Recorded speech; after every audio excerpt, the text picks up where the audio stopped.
mean, mostly people say, what's the job of a director on that shoot with all those people? And I say, well, you have to inspire them about the shoot and about what you're doing, but also you have to inform them as well every step of the way. I often compare it to being a conductor of an orchestra, whereby each of these separate talents out there just has to shine in their separate world of whichever instrument they're playing.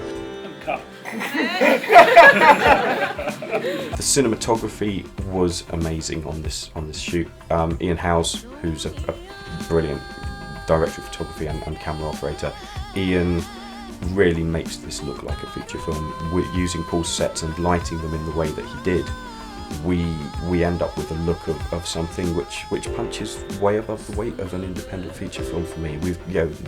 With the limited resources we had, the movement in the camera, the crane shots, the track that we used, and the way this film is shot, the way the football is shot, staying off of the pitch but feeling like we're amongst the action even though we're spectators on the sideline. It's all very specifically planned and it's executed in just perfectly. You know from experience what you can achieve on a day of very tight shooting on a budget which will only give you one camera instead of 3 on one day, etc. And so it challenges you to use your experience and to make the right decisions. Having John Adams there as producer, also as my first assistant director as well, and also the writer right next to me all the time. We could chat about stuff and make sure that we were happy with stuff was great, because it became a real collaboration then. John, can Ian get any tighter in on trainer at all? I think behind the camera, Ian Howes, the cinematographer, DoP, sound department. It's just a multi-track recorder. It's just for recording all the lines. And we've got 8 channels of stuff going, but not all of those are radio mics. Some of those are fixed. Rhys. Hello.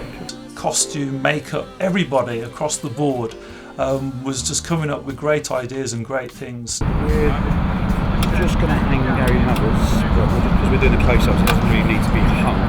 So we're going to cheat it, it's going to be on a box, and we're just going to basically cheat that as if it's around his neck. But obviously it's not. That's basically it really, so for this one. And then we'll go back to the wide, where we put it on the stunt harness.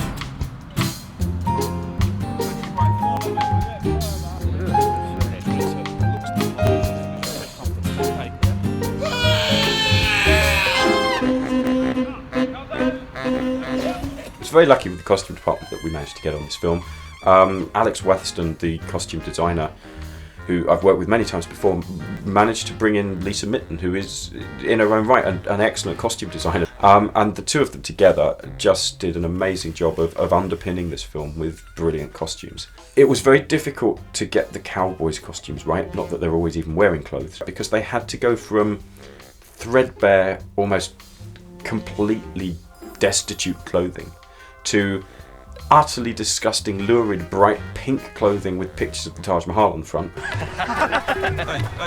we've got to get out of this deal, mate. We're going to be the laughing stock of the league. When I first saw that, I just went, yeah, that's the one. Then you have the gangsters, the villains, the bandits, and Kevin Howarth has a pair of snakeskin cowboy boots on all the way through this film. Robert Vaughn's coat is an amazing coat, which happens to fit me and I still wear. Dressing Robert in a black Stetson, Big Joe Egan dressed in menacing black all the time. And then you've got the clash of cultures and the Indian characters. And obviously dressing Jenna Harrison Jodie in a sari for the last scene, and all of the cowboys being Indianised. You're supposed to say something funny. Say something funny, doesn't it? No, I'm working. Yes, it is. It's been laid in the traditional manner, apparently. I don't know much about these things, but apparently it's quite authentic. I think the cultures are defined in many ways by those costumes. Paul Burns is an amazing production designer. My job is to sort of create the world in which the characters live in. The interior of the changing hut and the exterior of the changing hut, which wasn't even a complete building, it was 2 sides of a building. If you want to come with me,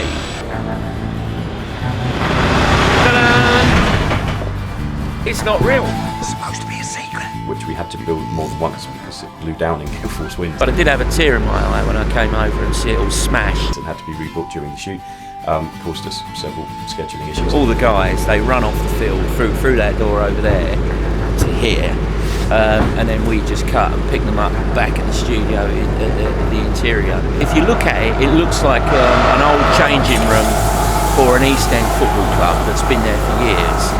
But at the same time, if you look at it, it looks like you could tie horses there. It's like a ranch house. We tried to spend quite a lot of time at the end process, you know, the dressing, you know, they've carved all their names on just by the coat hooks, and old posters have been ripped down, put up against bits of sellotape, dirtied down.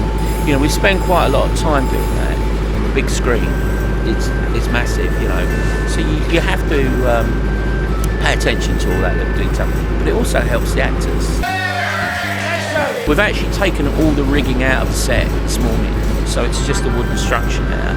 So we're going to go with that for a few hours because we're going to burn it down.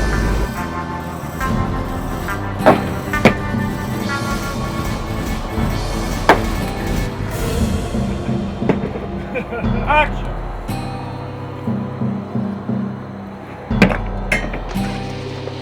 Still rolling! Action.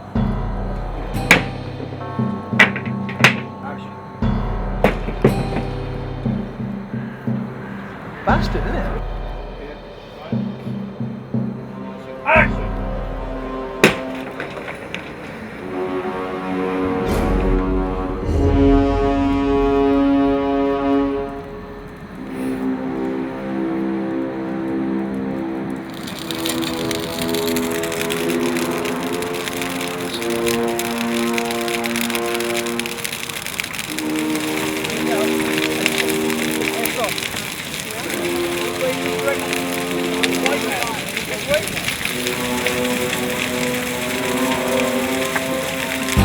Ready?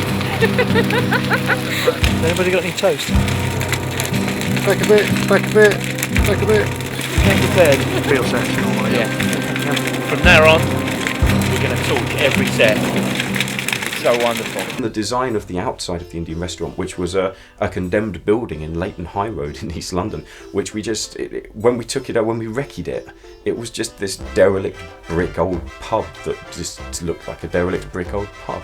And Paul took that, did the designs, he showed me a design of what he was going to do, and Jeremy and I looked at it and we were both just sort of, well, that's amazing, but really, is that going to work? And then we turned up on day 2 of the shoot and there's this bright pink Indian restaurant in the middle of Leighton. The sets that he built, which were the interior of the Indian restaurant, which was a complete set build on a stage in 3 Mill Studios. It's based on an Indian restaurant in Brick Lane, and there was the most amazing murals on the wall. I looked for something very similar, and I found an artist, and the artist gave his permission for us to use the paintings on the walls. I've got the greatest art director, Dave Tremlett, who was a scenic painter, is now an art director, and the rest of the team. Their skills, they've all got their own skill. You know, whether it's dressing, prop making, you know, or whatever, thinking on if it's problem solving. But they're all very, very clever, come from all different backgrounds. You know, they're going to turn over. So now you're going to have to go in there, aren't you? Because you've got your bindi already. So are you joining the dance? No, I don't think they're going to let me do that. Or maybe they will.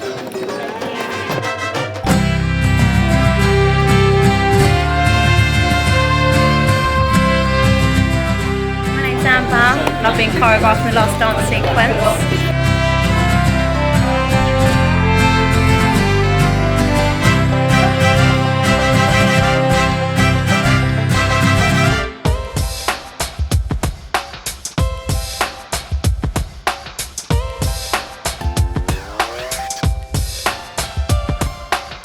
Okay, Sean, I really liked her, it's great.